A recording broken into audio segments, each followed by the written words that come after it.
Hello ladies and gentlemen, welcome back to the channel today. Today we're going to be doing a video on a person who was known back in beta in the early years of Red Online when the roles first came out as being a bit of a mad lad.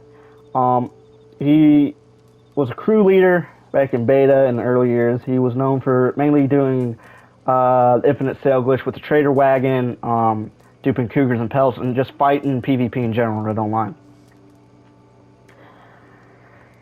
And this video is on the former leader of a crew that was around back in beta by the name of Necro.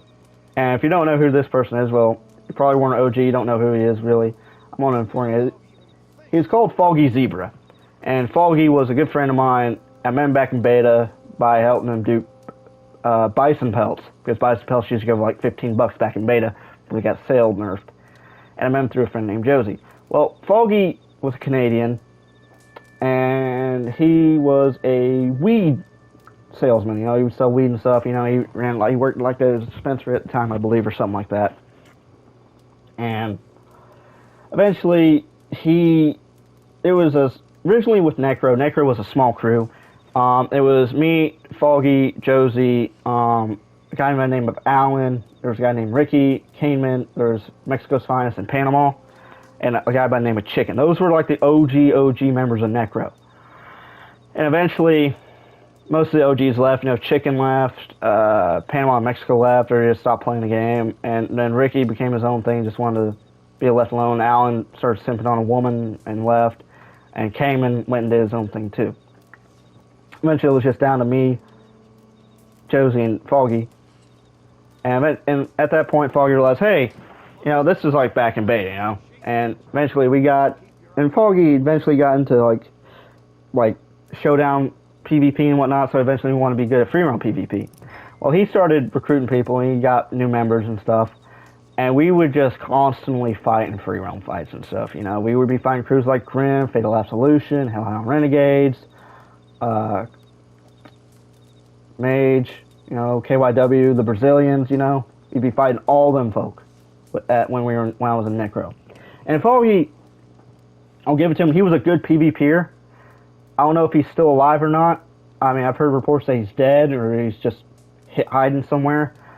Alright? So, don't take my word on what happened to him yet or anything like that. But eventually, we got so heavily into PvP that we eventually encountered a crew that, I don't know if any of the people who watch this video are like OGs to beta and whatnot, but there was a crew called Murphy's Law. And Murphy had a few booters in her crew. And those who do not know, booting Red Online is a common thing that happens in posse wars and crew wars and clan wars and stuff on this game. And most booters, that when this happened back in beta, no one really knew what it was, you know. And eventually people would just randomly leave the fights and stuff, and then would be like, oh yeah, my wife got shut out strangely. Eventually, people started connecting the dots and realized, oh hey, I'm getting booted out of fights. Because with PvP posse wars and free roam, the main goal is to flood the lobby with as many allies on your side as you can while diminishing the other crew's fucking allies themselves, so people would just get into booting and it just end up being booting wars and whatnot. And it kind of ruined PvP for Red Online. You know? I mean, yeah, in beta there was other glitches, you know, like the varmint rifle headshot glitch, the Lancaster spam, stuff like that, but booting really kind of ruined PvP in Red Online for a good bit, you know.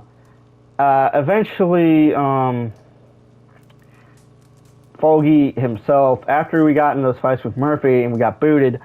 Now, here, for example, though, if those do not know, booting, there were a few known booters back in Red Online's beta days and early years. The main example I can give is Conga. Those that know, Conga was a major booter in Red Online. I don't know if he's still around or not. I never really knew the dude. Alright, I never really met him, you know. I mean, I've seen him in a lobby once or twice, and I've seen what his character looked like, you know, and I said simple hello to him, you know, stuff like that, so I don't really know the dude. I'm not going to pass judgment on his character or anything. That was one of the major known booters I'll think of off the top of my head. And eventually, Foggy realized that we were just getting booted out of fights because people didn't really like fighting us because we would just stick in lobbies, you know, because fucking Foggy, he would sustain fights. Like, I remember he stayed in a fucking PvP lobby having people on our side just switch out for like a week and a half straight. Like, he just fucking had people switching out. We were just fighting in this one posse war for like a week and a half straight, almost 2 weeks straight. I remember that fight. And after that fight happened, which was against Murphy's Law and some of their allies, I think, it was a Murphy fight, Foggy learned how to boot and stuff. Originally, he was like a 5-second kind of baby booter. Eventually, though, Foggy got heavily invested into booting. Like, he got, like, all the top-notch shit to do it. And after he did that, he became kind of feared for his booting because he, for example, I think I'll give for his booting prowess, whatever you want to call it. He held off a posse of 5 members that were allied with, I think, HHR at the time, or Heartless Killers or something like that, or some of their members. He held them all off for 2 weeks straight, all because they fucked up a trader wagon sales glitch for him. Those that know, the trader wagon sales glitch was where you could instantly sell the wagons over and over again when the trader roll and stuff came out first, originally back in first year Red Online being out. Well, he got pissed at him for that, and he held him off for a couple weeks to teach him a lesson, and people in their crew were like, hey, Foggy, you can just let him off, man? And he was like, no, fuck y'all. Well, that eventually led into a massive fucking feud with that crew, and we ended up fighting for a good 2 months straight as enemies. And eventually he had someone in Necro, I forget who it was, make a peace offering, ask them if they want a peace with him and whatnot, and we brokered a peace agreement with that. Well, eventually, Red Online kind of got into Foggy's head really bad. Like, Necro expanded to have like 50 plus members. Right, and at that point, like, most of the OG members had left, and aside from Foggy, who was the leader, I was like the only OG Necro left from like the original beta period in Necro. And eventually we got new members in, and eventually Necro itself kind of splintered into 2 different factions. One side was the newer players who Foggy had took in and whatnot, who were led by this one dude. And the whole reason this stuff happened was because Foggy implemented crew leadership. And he put one of the new guys in second in command to Necro. And some of the people who were on my side in this fight, mainly Base Boy David, for example, and a guy by the name of Terpslinger, they went to Foggy and said, like, listen, dude, Rebel, he's like your OG member, man. Like, why would you pass him up for second in command of Necro? You know, he's like a good fighter. He's a good fighter, you know. Yeah, he can be a little off the walls, crazy sometimes, you know, kind of batshit, but he's a good fighter. He can lead people into a fight, you know. But what Foggy had said to him was like, oh yeah, Rebel's a good fighter and everything, he's a good friend, but he's just too unpredictable, he's too wild. That's what literally fucking Foggy said about why he didn't give me a second command. I'm like, yeah, I understand that, but like, I was the OG in that situation. You should have gave the membership of second command to the OG instead of the fucking new person. New person was only in the crew for about a month and a half, 2 months. That was a slap in his face into itself in that situation. And eventually, David ended up helping me fight the new crew, the new members' fucking side of the fight. And they had about 15 people on their side, because Necro just dwindled down that. It was me and David in that fucking fight.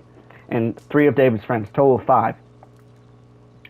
And we beat the shit out of the other side in those few fights. We fought against them. There was like 5 fights total. We ended up winning that fucking fight. And after that, I kind of just became disillusioned with, like, Necro and Foggy and stuff. Because, like, it was a slap in the face, really. Like, you're going to do that to your OG member who's been your loyal friend through all the shit that's happened. And the whole time those fights were going on and stuff, the crew was splintering into 2 and breaking away from each other, kind of. Foggy was in a fucking drug-fueled spiral, alright? He would be sleeping several days at a time. He would be up at random hours, you know, fighting random people and shit, you know? And when those happened, he was just completely asleep. And when he got on, like, 2 days later, he asked what the fuck happened, why everyone has left. We had to explain to him, like, dude, you caused a rift in the fucking crew. And after that, David went and formed GSC and stuff, and he went around with... I was still friends with David at the time. Eventually, David started GSC and stuff, and eventually, Necro just fell apart, pretty much overall. And at the end of it, when I told Foggy I was leaving Necro, he was mad, kind of, and I told him, person to person in the game. I told him, like, listen, dude, I'm leaving Necro because, well, it's just gone downhill, man. There's nothing really worth fighting for in the fucking crew. All the OGs are done left. There's no one really here to help us. It's just you, and I'm the last one sticking around, you know? And he was pissed about it, and then eventually he kind of got sad about it. And we kind of had a small heart talk. I told him, listen, dude, I ain't ever going to fight you because you're my friend. And I asked you not to ever boot me because you're my friend. I never fucked you over once. I was always there to help you with shit. And that was like the one-on-one talk we had. And eventually, he was like, alright, true, but if you ever fucking fight me, I'm going to beat your ass. I was like, okay. But at the time, Foggy was heavily getting involved with cocaine and other drugs. And after that, he kind of just became a shell of his former self. After that, I ended up just bouncing from a few different crews, helping random friends in fights and whatnot. Eventually I ended up with, like, GSE for a bit. And people would ask me when I was in GSE, oh, why are you friends with David? And you're a better fighter than most of the crew. And I was like, I'm loyal to my friends. Like I would tell people when I was in Necro, I was loyal to my fucking friends. You're loyal to me, I'm loyal to you. Simple as that. And now some people ain't worth being loyal to, but I digress. Now, when I left Necro, Foggy got so deep into drug addiction. He just went off the walls pretty much. He started just booting everyone in lobbies, just get private lobbies for himself and everything. He would be hitting on all sorts of random e-girls and shit, He would just be doing constant lines of cocaine. He would just be sending graphic material to people, stuff like that. And that's what people have told me and what I've heard. I'm going off word of mouth here on this issue for that situation right there. So do not take my word as 100% truth. If you will, if you do, don't, whatever. Well, Foggy, he eventually got a whole new version of Necro together and he wanted to be back on top. Well, at that point, he pissed off a lot of people when he became full-on booter and spiraled and all that. And eventually, everyone became to hate him, especially mainly because of the booting, because that's, well, booting. But eventually, he just had a small crew of e-girls, pretty much, he would all simp on him and stuff, And eventually, he got involved with a married woman, who he sent a thing to, apparently, that has been leaked several times, of him going down on himself. I don't know if that's true or not. I've never seen the video, nor do I want to, but I will admit that is impressive that you can do that to yourself, but I'm gonna be honest, that's kind of gay, bro. That's kind of gay. Anyway, after that incident, eventually, Foggy's father had passed away, and he just spiraled deeper into drug addiction, and he spent all of his, apparently what I heard was he spent all of his father's inheritance money on drugs and stripper-fueled binges and whatnot. And eventually Foggy, I ran into him, and this is getting the end of the video, but Foggy, he had gotten so far down in this addiction of his that he just was a former shell, man. At the start of beta, when I first met him, he was a chill dude. He was a happy-go-lucky dude. He was always cracking jokes and stuff. Last time I saw him, he was telling me, oh, I'm going to be going to a rehab thing. He told me he was going to go to rehab to get rid of his coke addiction, become a clean and straight and narrow person again. And I'm like, yeah, I'll still smoke a little weed every now and again just to relax, But he said he's going to get clean and everything. And I'm like, and I remember the last time I saw him, in all places, it was in Armadillo, in the saloon there. We sat there and we talked about old times and shit. And we talked about the beta days and all the fun we had and all the dumb shit we would do. And we got talking how he'd been, how his life's been. We talked about my life and what I've been doing and stuff. Like old friends would do. And on that talk, he kind of got into a heart-to-heart moment there, and I told him, like, listen, man, I hope you really do get clean. I hope you do better in life, 'cause you're a good friend of me, and I'm still a friend of you to a degree, and I told him, like, I hope he got better and everything. He told me he was going to go to school to become a computer repairman or engineer or whatever, or software engineer or something like that. And I told him, oh, that's good, man. I hope you achieve well with it. You know, he said he's opened a computer shop, you know, computer repairman or whatnot, you know, like fix computers and stuff. And I told him, well, good luck with it, and I told him that I appreciate all the help he gave me back in the day and everything, and all the stuff we'd done, all that. And he told me that the last thing, well, not really the last thing, but the one thing he told me was that he was sorry about, like, not putting me in second on Necro. He kind of regretted it, and he wished maybe, he always thought maybe if he'd done that, it would have turned out different. I said, what if, you know, on that. And after that, I never really saw Foggy again after that day in Armadillo in the game. I don't know what he's up to now, but a couple days ago, I ran into someone new in beta, and they mentioned that, oh, I remember you from Necro. And I was like, oh, huh. And we got talking, and what I heard from him, because he was friends with two people that knew Foggy pretty well and that still kind of talked to him, apparently Foggy, like, passed away of overdose or something like that. I don't know if it was overdose or he just passed away of something unexpected. But if it is that case and he passed away, I generally feel sad about it, because, you know, he was a good friend. I mean, yeah, he had his demons, he had his addiction and all that. You know, but he was a good person, you know. And like I say, he did a lot of stuff from back in bed, and we had a lot of fun, memories and stuff.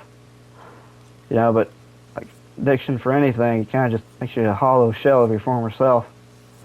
And he just got too deep into it, I guess. But if he didn't pass away or die or whatever, and he's actually still alive, I really hope you did get clean, man. You know, I hope you made something of yourself, Foggy. You know, because you're a good person once, man. And if you are still alive, I hope you did open that computer shop and whatnot and still fix computers and living a good life, man. Anyway, folks, I think that's all that I have for this video today. I hope y'all enjoyed this video on an old friend of mine. I don't really have anything else to say really about it, but like I said, hopefully if he's still alive, I hope he's doing better in life. He got rid of kicked his addiction problems. You know, he's doing something successful. I don't know, really. Anyway, thank y'all for watching this video. I hope y'all enjoyed it. Thank y'all for watching. I would like it if y'all would subscribe. That would greatly help me grow the channel a bit. Anyway, thank y'all for watching. Good luck out there, and I hope you're doing all right, Foggy. I really hope you succeeded, man. Good luck with your life, man. Peace.